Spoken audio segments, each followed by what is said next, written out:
The Munsters was one of the quirkiest and most beloved sitcoms of the 1960s. Fans loved the spooky yet lovable family, their wacky adventures, and the show's humor. But did you know that there was an episode that could have caused some serious trouble? One episode was so risky that it almost could have led to legal issues. So what happened? Why was this episode buried, and what made it so controversial? And while we're at it, why was The Munsters canceled despite its popularity? Join us as we dive into the secrets behind this beloved sitcom and see why it was really canceled despite being a hit, a monster family like no other. When The Munsters premiered on September 24, 1964, it introduced a new kind of TV family, one that looked straight out of a classic horror movie but acted just like any other suburban household. At the center was Herman Munster, a towering figure who looked like Frankenstein's monster but had the heart of a big, goofy dad. His wife, Lily, was a stylish vampire with a gray streak in her hair, resembling the bride of Frankenstein.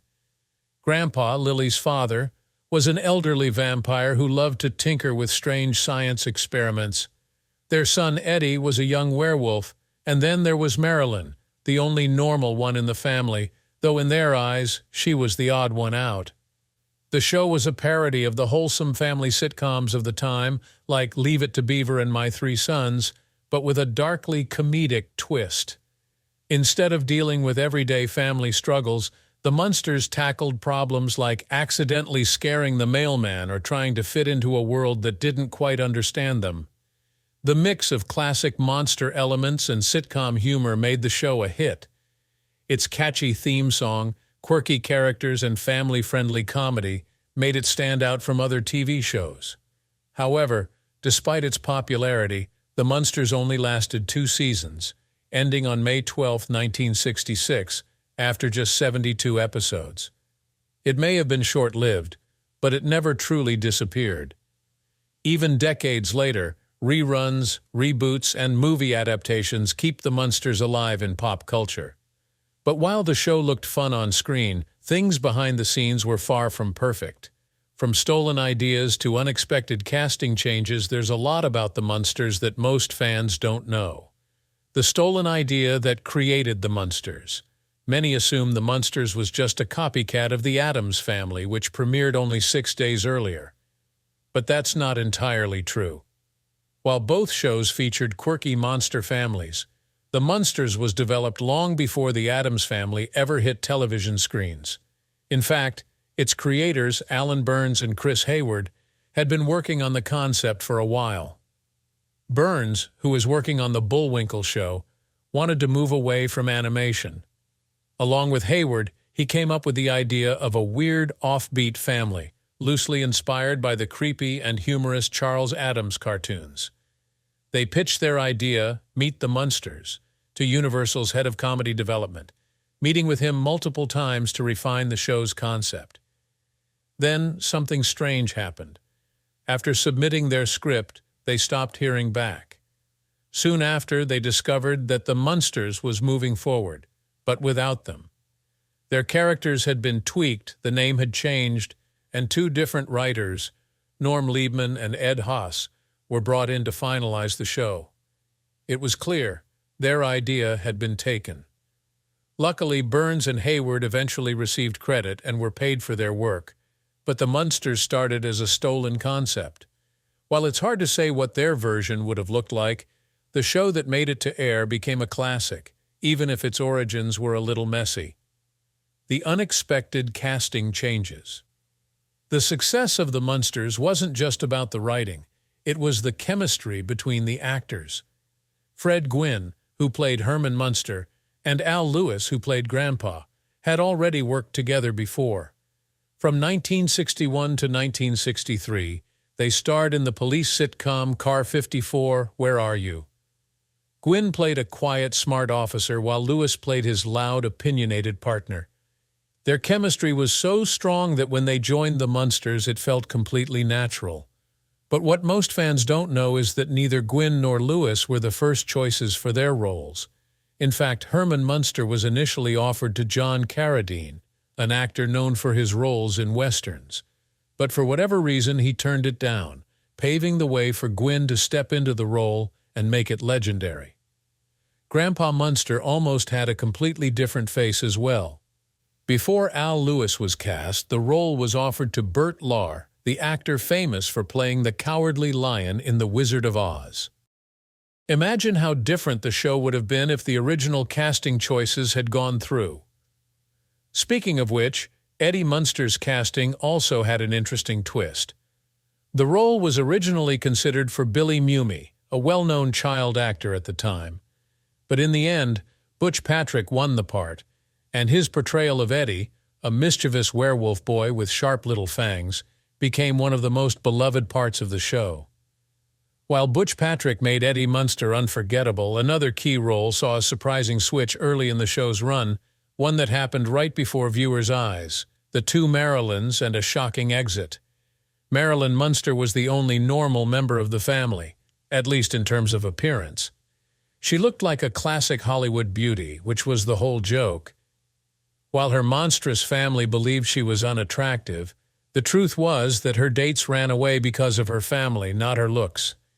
Beverly Owen originally played Marilyn in the first 13 episodes, but behind the scenes, she wasn't happy. She missed her boyfriend, who lived in New York and wanted to leave Hollywood. Eventually, she got her wish. She left the show, and her role was recast. Pat Priest took over as Marilyn, and the transition happened fast. Priest later recalled that she was working on set within 5 days of her screen test. She also beat out at least 5 other actresses for the part. Most viewers didn't even notice the change, since the role of Marilyn wasn't as big as the other characters. But for the cast, this was a major shakeup early in the show's run. Grandpa's Lab and its classic horror connection. One of the coolest parts of the Munsters was Grandpa's Lab. The creepy, mysterious room was filled with strange machines, flashing lights, and bubbling liquids. But what most fans don't know is that Grandpa's Lab was directly inspired by one of the most famous movie sets of all time, Dr. Frankenstein's laboratory from the 1931 film Frankenstein. The man responsible for the original Frankenstein set was Kenneth Strickfaden, a legendary special effects designer. He created the look of Dr. Frankenstein's lab, using real electrical equipment to make everything seem more authentic. Strickfaden was also the head of special effects for the Munsters, which explains why Grandpa's lab looks so similar to the one from Frankenstein. Many of the props used in the Munsters came straight from classic horror films, making the show feel like a true tribute to Universal's monster legacy. This connection between the Munsters and old monster movies wasn't just a coincidence, it was intentional. Herman Munster himself was inspired by Frankenstein's monster, so it only made sense to include elements from the films that made those characters famous. Speaking of which, did you know that Grandpa Munster's famous car, Drag-U-L-A, had one of the most bizarre origin stories in TV history, Drag-U-Lay and the coffin that was bought in secret? In the show, Grandpa built the car after Herman lost the Munster coach in a drag race. But in the 1966 movie Munster Go Home, the story was a little different. Grandpa created the car after Herman wrecked a Jaguar limousine in a race. Either way, the car itself was unlike anything seen before. The body of Drag-U-L-A was built from an actual coffin. But did you know that at that time it was illegal to sell a coffin without a death certificate? Richard Corky Corks, the project engineer, had to find a way around this. He struck a deal with a funeral home director. Corks paid in cash, and instead of an official sale, the coffin was left outside the back door of the funeral home for him to pick up after dark. This eerie backstory only made the car more fitting for the Munsters. The idea of Grandpa Munster secretly getting a coffin for his wild invention was the perfect mix of spooky and funny, just like the show itself. And it was. A car like no other. Drag-U-L-A wasn't just a cool name. It was a real, high-powered dragster. The car had a 350-horsepower Ford Mustang V8 engine with a 4-speed stick shift. To make it fit inside the coffin body, the carburetors were mounted backward, and the throttle had to be modified. It was a tricky build, but the result was an unforgettable vehicle. The car had a gothic look to match its spooky name. The front was decorated with a marble gravestone, which was supposed to be Grandpa Munster's license plate from the old country. It read, "Born 1367, died," adding to the mystery of Grandpa's age. On top of the hidden radiator, there was a small golden casket. Instead of regular exhaust pipes, the car had 4 Zoomy-style organ pipes on each side. These details gave the car a perfect haunted house feel. The wheels were also special.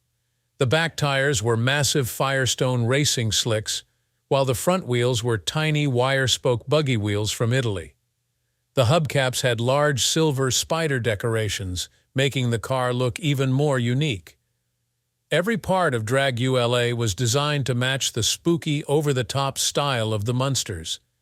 And so Drag ULA wasn't just a car, it was a statement, a perfect blend of eerie and outrageous that fit right in with the Munsters world. But the show's influence didn't stop with spooky cars.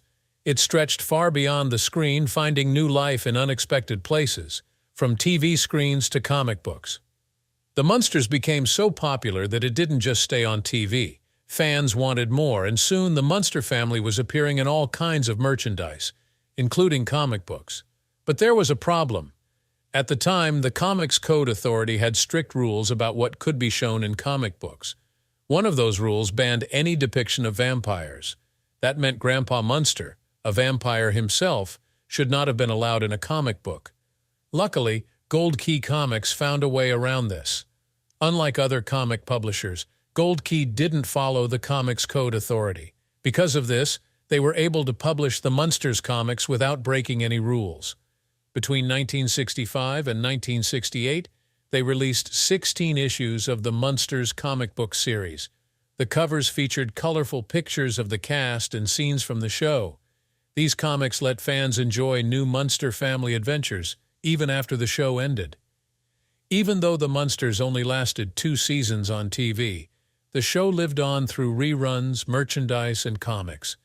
And of course, Drag ULA became one of the most famous TV cars ever, with a story just as strange as the Munster family itself. Speaking of which, ever since the Munsters and the Addams Family aired in the 1960s, people have assumed they were direct competitors. Both shows featured spooky families living in normal neighborhoods. Both had a mix of dark humor and heartwarming moments, and both became cult classics. But were they actually rivals? The Munsters versus the Addams Family, rivals or allies? Despite what many people think, neither show was a rip-off of the other. The Addams Family characters came from the New Yorker cartoons created by Charles Addams, while the Munsters was based more on the classic monster movies of Universal Studios.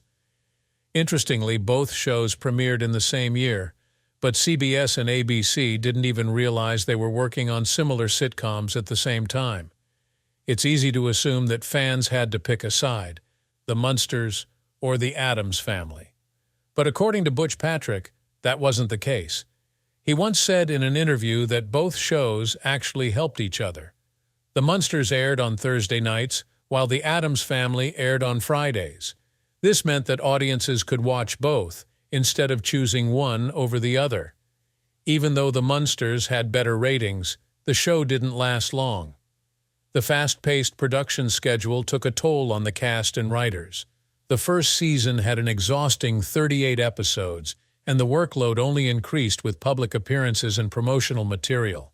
By the second season, the show's tone started shifting. The early episodes had some sharp satirical humor, making fun of society's fears and prejudices. But later on, the stories became broader and more exaggerated. Al Lewis once said that he and Fred Gwynne believed the show could have been more satirical, like it was in the beginning. He felt the scripts could be better, though he never said they were outright bad. In the end, the Munsters came to an end after 2 seasons, but its legacy didn't die with the cancellation. Reruns, spin-offs, and reboots have kept the Munster family alive for generations, proving that this spooky, lovable family will never truly disappear. But while the Munsters remained a beloved classic, its original run was cut short after just 2 seasons. So, what really happened? Why did a show with such a loyal fan base suddenly come to an end? To understand, we need to look at why The Munsters was canceled in 1966, the real story. When The Munsters premiered in 1964, most TV shows were still being filmed in black and white. Color television had been around since the late 1940s, but it wasn't common in American households yet. The first nationwide color broadcast happened in 1954 with NBC's Tournament of Roses parade. Even then, it took years before color TVs became standard in homes. In 1961, Walt Disney saw the future of television and moved his show, Walt Disney Presents, to NBC, which was owned by RCA, the company leading the push for color programming. When the show switched to color, it was rebranded as Walt Disney's Wonderful World of Color.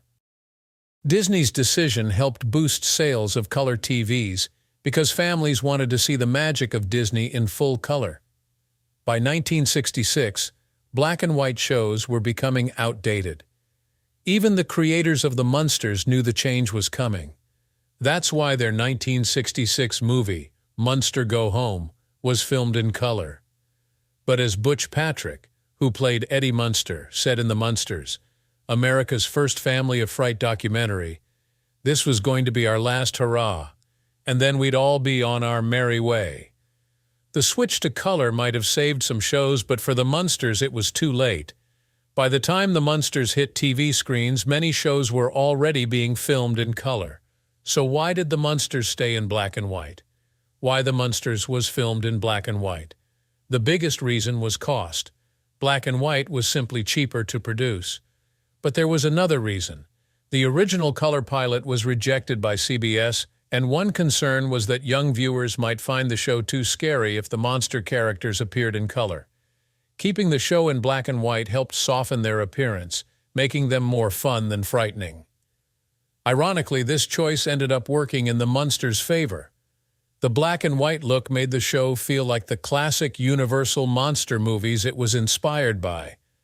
Herman, Grandpa, Lily, and the rest of the family looked right at home in their spooky, old-fashioned setting. It gave the show a nostalgic charm that might not have worked as well in color. But even though the black and white style suited the show, the industry was changing. More and more households were buying color TVs, and networks were eager to fill their schedules with full-color programs. The decision to keep the Munsters in black and white may have helped its look, but in the long run, it made the show feel outdated. While color television was a major factor in the Munsters' downfall, there was another, even bigger problem. Batman. How Batman stole the Munsters' audience. By 1966, Batman had been a popular comic book character for decades. That year, producer William Dozier brought the character to life in a live-action TV show. But this wasn't a dark, serious Batman. It was colorful, campy, and packed with over-the-top action. Dozier believed that playing the show's silliness with a straight face would appeal to kids while also entertaining adults. He was right. Batman premiered midway through the 1965 to 1966 season, and it became an instant hit. The show's unique format played a big role in its success. Each story was split into two parts. The first part aired one night, ending on a dramatic cliffhanger, and the second part aired the following night.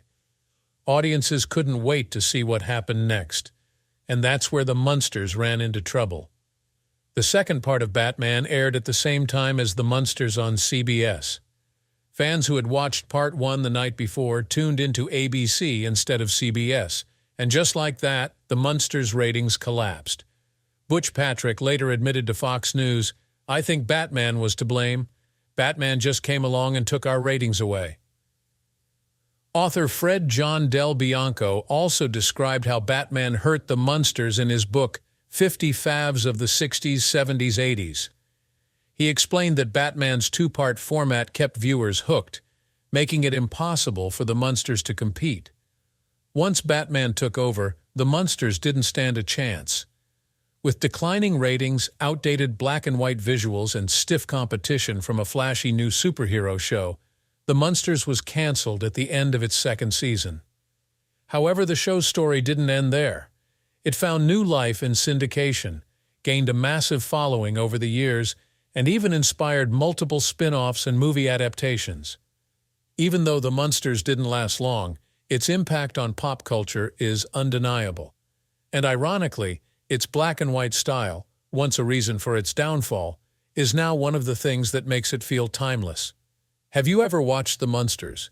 If so, who's your favorite character and why? Share your thoughts in the comments below and don't forget to subscribe for more such stories.